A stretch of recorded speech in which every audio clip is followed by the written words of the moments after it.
ما نشاهده اليوم هي إرهاصات لبداية الملحمة التي ستقوم على الأرض المقدسة بفلسطين والشام. الملحمة العظمى الكبيرة التي ستكون حربا بين الحق والباطل، وينتصر في آخرها الحق ويزهق الباطل. إن الباطل كان زهوقا. إن ما يحدث بشعبنا المسلم في فلسطين هو من بداية هذه الملحمة التي ستكون عبرة لمن يعتبر، ولتعود للإسلام شوكة. ويعلم الجميع أن المسلمون في كل أنحاء العالم ليسوا عبيدا لأحد، أن المسلمون في كل جميع أنحاء العالم هم أسياد هذه الأرض الذي استخلفهم الله عز وجل فيها. هذه المرحلة من عمر الأمة هي المرحلة الفاصلة لكي تعود أمة الإسلام، الأمة التي تحكم العالم، الأمة التي تعطي لكل العالم دروسا في الحرية والعدالة والمساواة التي يتشدق بها الآن الغرب وهو كاذب ولا يعلم منها شيئا. المسلمون في المرحلة القادمة سيكونون جميعا ليسوا مشتتون كما شتتهم الغرب بتقسيم سايكس بيكو الذي تم لكي يجعل كل دولة تحارب الدولة الأخرى، وجعل من جنود المسلمون أي جيوشهم كلها تحارب بعضها البعض، وهي جيوش تحمي الحاكم وليست تحمي الأرض، وليست تحارب من أجل أرضها وشرفها ودينها. إن الإسلام الذي وصل إلى تونس ووصل إلى الجزائر ووصل إلى المغرب ووصل إلى أفغانستان وباكستان ووصل إلى الهند ووصل إلى إيران، هذا الإسلام لن يموت. إن قيام هذه الأمة بعد نومها الطويل سيكون قيامة عظيمة. إن العزة لله جميعا وللمسلمين. إن من يحارب الدين فالله يحاربه.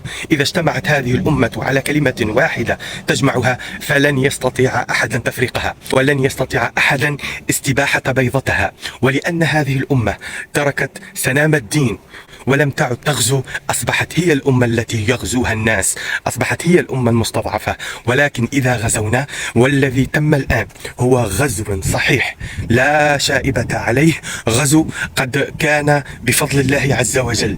هؤلاء الجنود القليلون الذين يبلغ عددهم 1000 جندي، هؤلاء الجنود المستضعفون الذين ليس لهم أسلحة، ذهبوا ليقاتلوا عدوا شرسا له من الأسلحة ما يدمر العالم، له من الأسلحة ما يقتل به كل الفلسطينيين. والآن نشاهد ماذا يحدث في غزة من تدمير للمساجد والمستشفيات، وقصف للمدارس، وقتل للأبناء والأولاد، وقتل للنساء والشيوخ. هذا الذي يحدث إنما هو بشارة على أن هذا الدين قد عاد، فهؤلاء القليل يستطيعون أن يحاربوا الكثير الكافر. إن النصر جميعا بيد الله عز وجل. يقول الله عز وجل في القرآن الكريم: وإن عدتم عدنا وجعلنا جهنم للكافرين حصيرا.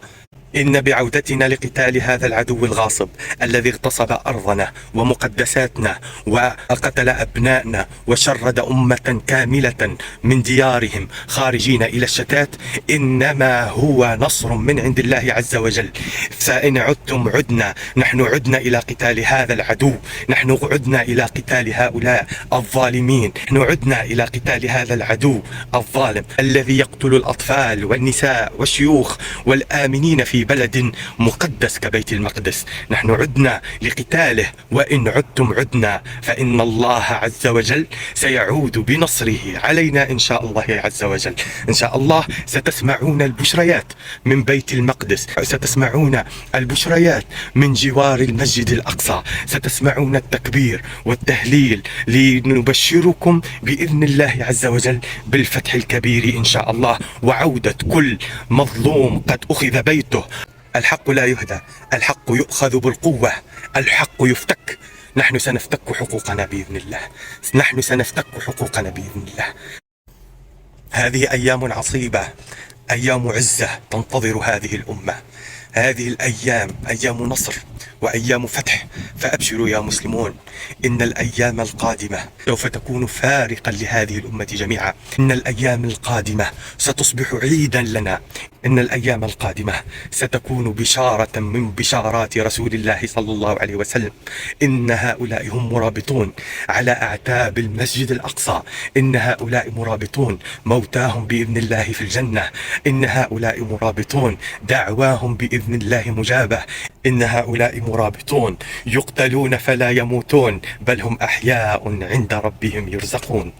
إن هؤلاء مرابطون لا يخشون بني صهيون. إن هؤلاء المرابطون سيدخلون إلى المسجد الأقصى بإذن الله فاتحين مكبرين، ووراءهم كل المسلمين من كل أنحاء العالم. سندخل المسجد الأقصى وسنصلي فيه ركعتين بإذن الله، وسنسجد شكرا لله عز وجل على فتحه. إننا قادمون قادمون. إننا قادمون من كل أنحاء العالم. إننا قادمون إلى المسجد الأقصى. إننا قادمون لتحريره. إننا قادمون لتوحيد أمة الإسلام. إننا قادمون لإعلاء كلمة لا إله إلا الله محمد رسول الله. إننا قادمون لنصرة إخواننا في فلسطين. إننا قادمون بإذن الله عز وجل فاتحين، والحمد لله رب العالمين.